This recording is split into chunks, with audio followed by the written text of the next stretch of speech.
تو راہب جو آسمانی کتابوں کا بڑا فاضل پڑھا لکھا تھا، اس نے دیکھا نا اس کارواں میں ایک نوجوان ہے کہ وہ جدھر جاتا ہے بادل اس پہ سایہ کرتا ہے۔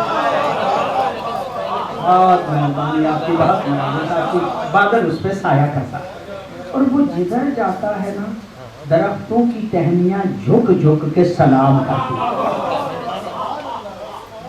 وہ نوجوان جدھر جاتا ہے درختوں کی ٹہنیاں جھک جھک کے سلام کرتی ہیں، بادل اس پہ سایہ کرتا ہے۔ اس نے اپنی کتابوں پہ نظر کی، اس نے کہا آخری نبی کی علامات اس نوجوان میں پائی جاتی ہیں،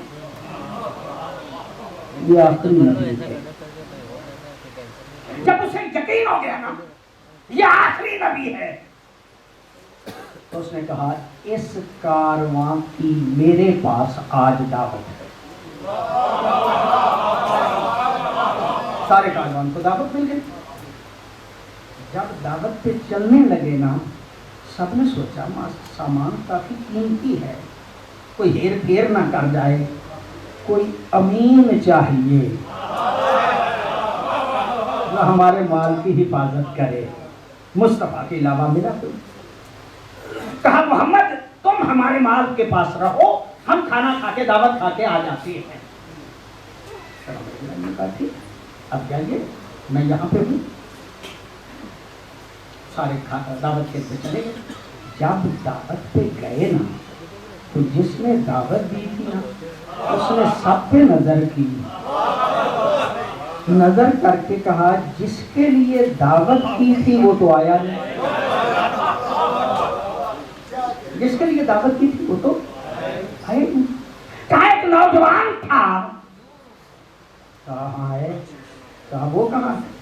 کہا ہمارے سامان کی حفاظت کر رہا ہے۔ راہب دیکھ کے کہتا تمہارے سامان کا میں ضامن ہوں، اسے بھی بلاؤ۔ بلا لیا گیا۔ جب محمد مصطفیٰ آ گئے، راہب دیکھ کے کہتا ہے اس نوجوان کا باپ کون ہے؟ بڑی مہربانی آپ کی، بہت مبارک آپ کی، اس نوجوان کا باپ کون ہے؟ ابو طالب کہتے ہیں میں۔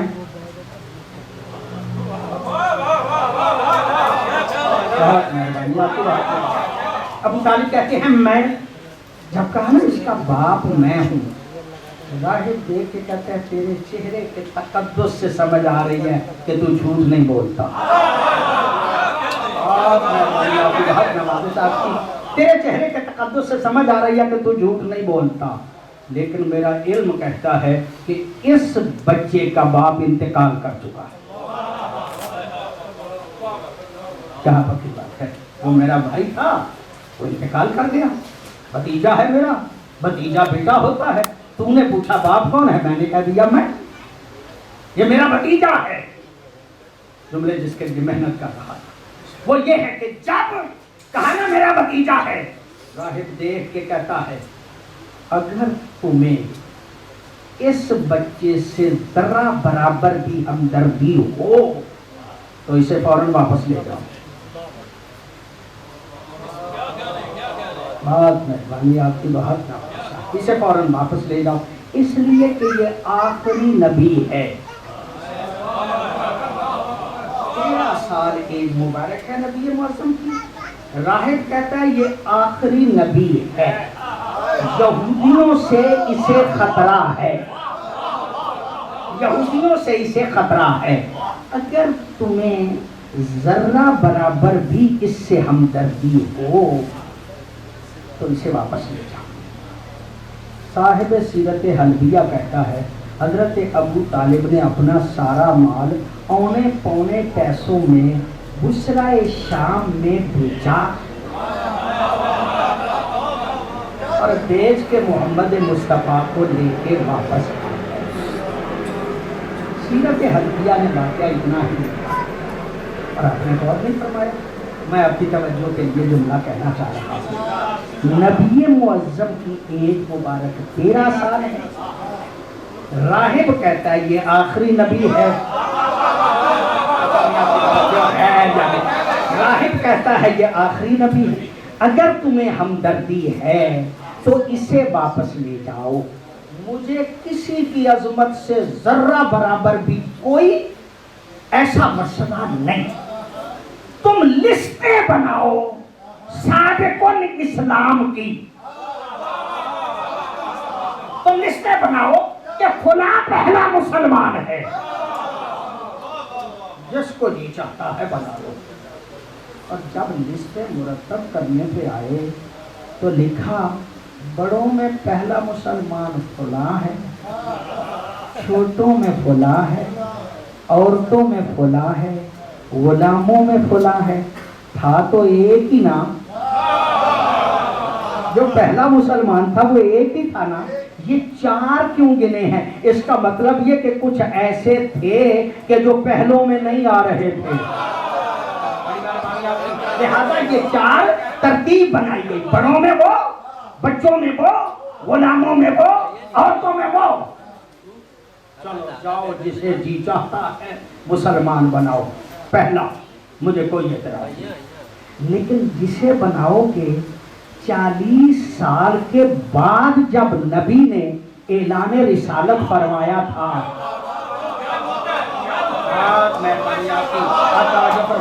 تو بہتر طریقے سے میں بات آپ کی خدمت میں عرض کر سکوں گا، یعنی نبی نے 40 سال کے بعد اعلان رسالت کیا نا، جس نے ایمان کا اظہار کیا اس کو مسلمانوں نے پہلا مسلمان قرار دیا۔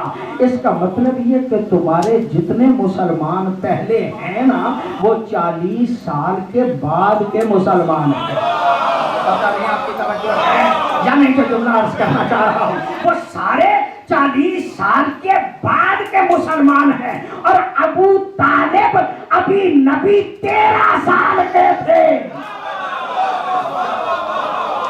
13 سال کے تھے، تو نبی سمجھ کے واپس لے آئے جو 13 سال میں مصطفیٰ کو نبی مان لے اسے ابو طالب کہا جاتا ہے۔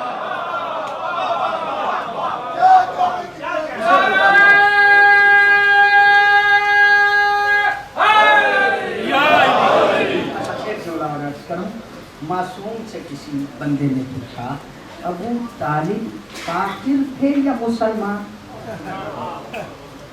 معصوم سے، ظاہراً امام حسین اللہ علیہ سے کسی نے پوچھا،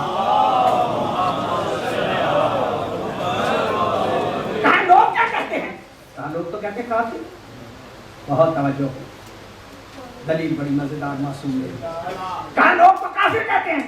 کہا چلو ابو طالب کو اپنی طرف رکھو، یہ بتاؤ فاطمہ بنت اسد مسلمان تھی؟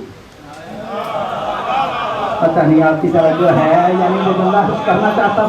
فاطمہ بنت اسد مسلمان تھی؟ کہا پہلے مسلمانوں میں سے فاطمہ بنت اسد مسلمان تھی، پکی بات ہے مسلمان تھی۔ کہا فاطمہ مسلمان تھی، ابو طالب کافر تھا۔ بہت مہربانی آپ کی، بہت نوازش آپ کی۔ ابو طالب کافر تھا، فاطمہ مسلمان تھی، نبی کی موجودگی میں کافر اور مسلمان اکٹھے رہے۔ بہت مہربانی، یعنی نبی نے کہا نہیں چچی جان آپ جدا ہو جائیے، آپ مسلمان ہیں، چچا کافر ہیں، یہ نبی کا نہ کہنا اس بات کی دلیل ہے نبی سمجھتے تھے جیسے چچی مسلمان ہے ایسے چچا بھی مسلمان، ایسے چچا بھی۔ اور حضرت امام محمد باقر رسالت،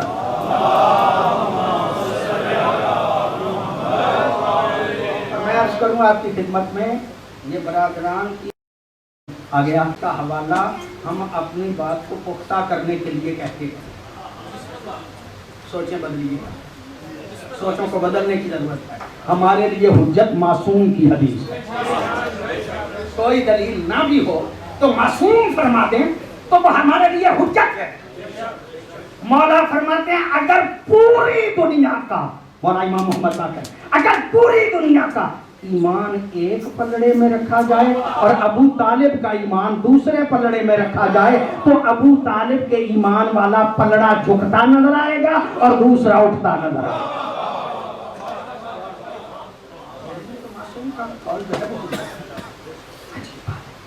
ابو طالب کی عظمت کو چھپایا گیا۔ ابو طالب اب میں اسی بات پہ ایک بات اور کی خدمت میں طالب علم زمانے سے یہ بات میں کہہ رہا ہوں اور آج بھی مجھے یاد ہے، میں آپ کی خدمت میں عرض کروں، عام طور پہ مولوی صاحبان جب نکلتے ہیں تو اپنے رومال پہ عطر لگا لیتے ہیں، پرفیوم لگا دیتے ہیں، خوشبو آئے، ریش مبارک پہ لگا لیتے ہیں، کپڑوں پہ لگا لیتے ہیں۔ کسی نے ایک شعر کہا ہے، اس کا ایک ہی مصرع مجھے آتا ہے، دوسرا نہیں آتا، وہ یہ ہے کہ پھولوں پہ عطر لگایا نہیں جاتا، پھولوں پہ عطر لگایا نہیں جاتا۔ کوئی بندہ دیکھا ہے جو پھولوں پہ عطر لگا رہا؟ علماء کرام کپڑے پہ لگاتے ہیں، رومال پہ لگاتے ہیں، داڑھی مبارک پہ لگاتے ہیں، یہ پھولوں پہ کیوں نہیں لگاتے؟ پوچھیے علماء سے، علماء کہیں گے پگلے سمجھنے کی کوشش کر، یہ پھولوں پہ عطر اس لیے نہیں لگایا جاتا کہ جس سے کوئی چیز نکلتی ہو اس پہ لگائی نہیں جاتی۔ یعنی جس سے کوئی چیز نکلتی ہو اس سے لگائی نہیں جاتی، پھولوں سے عطر نکلتا ہے، اس پہ لگایا نہیں جاتا۔ تو طے ہو گیا نا، جس سے کوئی چیز نکلتی ہو اس پہ لگائی نہیں جاتی۔ جس کا بیٹا کل ایمان ہو، جس کا بیٹا کل ایمان ہو، اس کے ایمان کو ثابت کرنے کی ضرورت نہیں ہوتی۔ لیکن لوگوں کو پتہ ہے کیا مسئلہ ہوا، کیا مسئلہ ہے کہ ابو طالب کو کی عظمت کو چھپایا گیا۔ میں بیان کر سکتا تھا لیکن یہیں پہ روک کے عرض کروں، کربلا میں ابو طالب و فاطمہ بنت اسد کی اولاد ہے جو دین کو بچانے کے لیے آئی۔ کوئی اور ہاشمی نہیں تھا، پورے اعتماد سے کہہ رہا ہوں، کوئی اور ہاشمی نہیں تھا، صرف ابو طالب اور فاطمہ بنت اسد کی اولاد ہے۔ اس کا مطلب یہ ہے کہ دین ابو طالب کی اولاد نے بچایا ہے۔ یہ جو دین ہم تک پہنچا ہے یہ صدقہ ہے ابو طالب کا۔ اللہ اکبر، شکریہ ادا کرنا چاہیے ابو طالب کو کا کہ دین ہم تک پہنچا دیا ہے۔ ابو طالب نے مصطفیٰ کا تحفظ کیا اور مصطفیٰ نے اس دین کو ہم تک پہنچایا اور بچا گئی اولاد ابو طالب۔ بہت مہربانی آپ کی، بہت عزیز آپ کی۔ ابو طالب کی اولاد کو دین کے بچانے کے لیے محنت وقت کرنی۔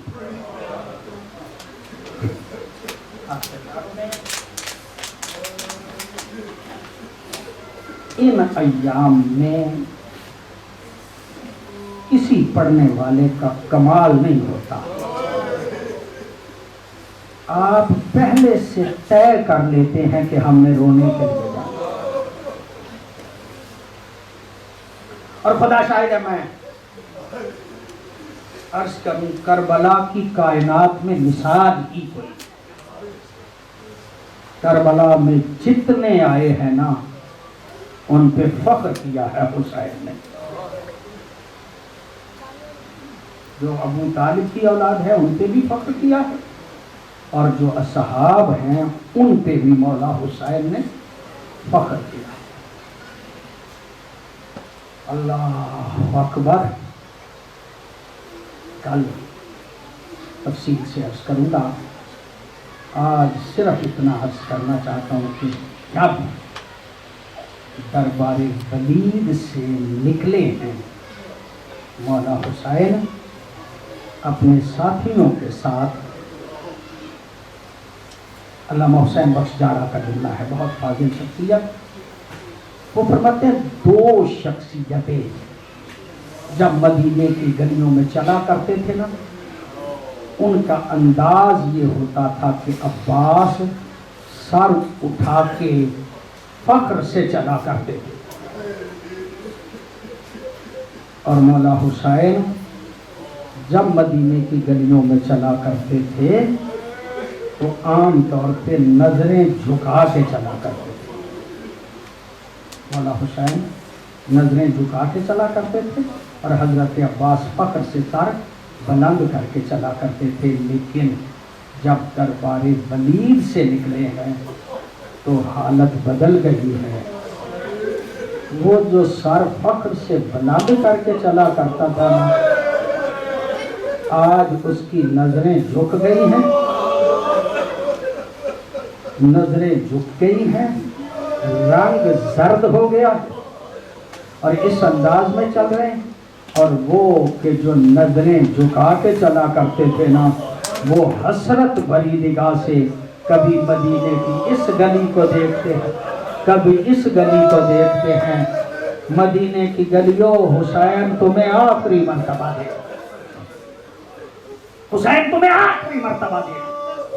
اب جب نظریں جھکا کے عباس چل رہے ہیں نا، علامہ فرماتے ہیں مولا علی اکبر بابا کے قریب آئے، آ کے کہتے ہیں بابا میرے چچا کی خبر لو، نظریں جھک گئی ہیں، رنگ زرد ہو گیا ہے، پوچھو تو صحیح بھیا کیا بات ہے، عباس کیا بات ہے، تیری نظریں کیوں جھک گئی، تیرا رنگ کیوں زرد ہو گیا. حضرت عباس دیکھ کے کہتے ہیں مولا ابھی تھوڑی دیر کے بعد ہم جب گھر جائیں گے، اگر زینب نے پوچھ لیا عباس تیری زندگی میں حسین کا سر نام ہے، تیری زندگی میں حسین کے سر کا نام لیا گیا، میری سمجھ میں نہیں آتا میں کیا جواب دوں گا، میری سمجھ میں نہیں آتا کہ میں مختومہ کو کیا جواب دوں گا. عزادارو یہ جملہ کہنا تھا. مولا حسین دیکھ کے کہتے ہیں عباس تیرے سوال و جواب کا وقت ہی نہیں آئے گا، تیرے سوال و جواب کا وقت ہی نہیں آئے گا. میں نے خود روایت پڑھی، صاحب خلاصۃ المصائب یہ کہتا ہے کہ جب مولا حسین اپنے کاروان کے ساتھ گھر میں اندر گئے ہیں نا، اختان قائمتان خلف الباب، دونوں بہنیں دروازے کے پیچھے کھڑی، ایک دروازے کے پیچھے مخدومہ زینب کھڑی، دوسرے دروازے کے پیچھے مخدومہ ام کلثوم کھڑی تھی. عزادارو جب مولا اندر گئے ہیں نا، دونوں بہنیں سامنے آئیں اور دونوں نے بھیا وقت یہ سوال کیا بھیا دربار میں کیا ہوا تھا. اجرکم اللہ اللہ کو سوائے ہمیں اہل بیت کے کوئی غم نہیں. بھیا مولا دربار میں کیا ہوا؟ کہا شام کا حاکم انتقال کر گیا. کہا پھر؟ کہا مجھ سے بیعت کا سوال کیا گیا. کہا پھر؟ عزادارو یہ جملے البتہ زیدی صاحب کے ہیں، وہ پڑھا کرتے تھے. جب کہا نا پھر، مولا نے سوچا کہ سفر بڑا لمبا ہے، کسی کو آدھے کا حصہ دار نہ بنا لوں، ابھی سے آدھے کا حصہ دار نہ بنا لوں. عزادارو یہی سوچ کے مولا نے کہا بہن زینب تم بتاؤ مجھے کیا جواب دینا چاہیے، تم بتاؤ مجھے کیا جواب دینا چاہیے. بھیا تم امام ہو، بہتر جانتے ہو تمہیں کیا جواب دینا چاہیے. لیکن ایک مرتبہ مولا دیکھ کے کہتے نہیں بہن زینب میرا جی چاہتا ہے کہ تم مشورہ دو کہ مجھے کیا جواب دینا چاہیے تھا. عزادارو یہ جملہ کہنا تھا. زیدی صاحب دیکھ کے کہتے مخدومہ دیکھ کے کہتی ہے بھیا حسین اگر مجھ سے پوچھتے ہو تو یزید کی بیعت سے نہ کر دو. جب کہا نا یزید کی بیعت سے نہ کر دو، یہ جملہ کہنا تھا.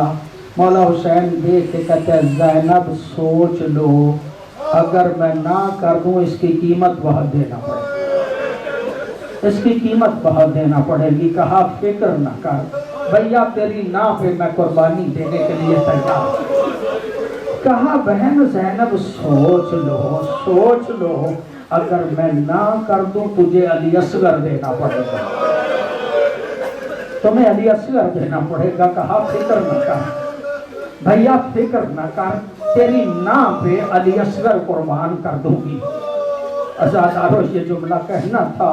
مولا دیکھ کے فرماتے ہیں بہن زینب اگر میں نہ کر دوں تجھے علی اکبر دینا پڑے گا۔ کہا بھیا فکر نہ کر میں علی اکبر بھی قربان کر دوں گا۔ ایک مرتبہ مولا دیکھ کے کہتے بہن زینب اگر میں نہ کر دوں تجھے عباس دینا پڑے گا۔ کہا فکر نہ کر میں تیری نا پہ عباس بھی قربان کر دوں گی۔ عزادارو یہ جملہ کہنا تھا۔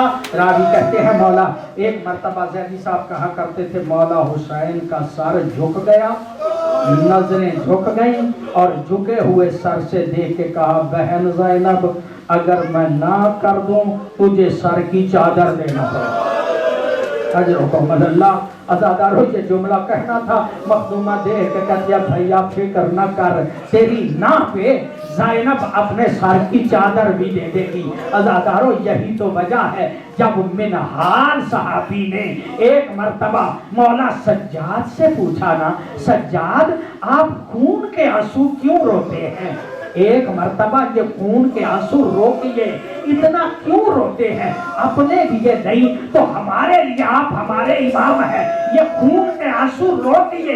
ایک مرتبہ یہ جملہ کہنا تھا کہ منہال دیکھ کے کہتا ہے مولا یہ مردوں کا قتل ہو جانا تو آپ کی خاندانی روایت ہے، حمزہ شہید ہوئے اور آپ کے خاندان کے لوگ شہید ہوتے رہے، یہ مردوں کا قتل ہو جانا تو آپ کی خاندانی روایت ہے، آپ کیوں خون کے آنسو روتے ہیں؟ یہ جملہ کہنا تھا۔ مولا دیکھ کے کہتے ہیں منہال تو نے انصاف نہیں کیا، منہال تو نے انصاف نہیں کیا، یہ مردوں کا قتل ہو جانا تو ہماری خاندانی روایت ہے، لیکن میری پھوپھیوں کا بے مکنا اور ردا ہو کے کوفہ و شام کے بازار میں جانا یہ تو ہماری خاندانی روایت نہیں۔ اور جس کی ماں کا جنازہ رات کو اٹھایا گیا تھا تو روزے روشن میں بازاروں اور درباروں میں پھرائی گئی۔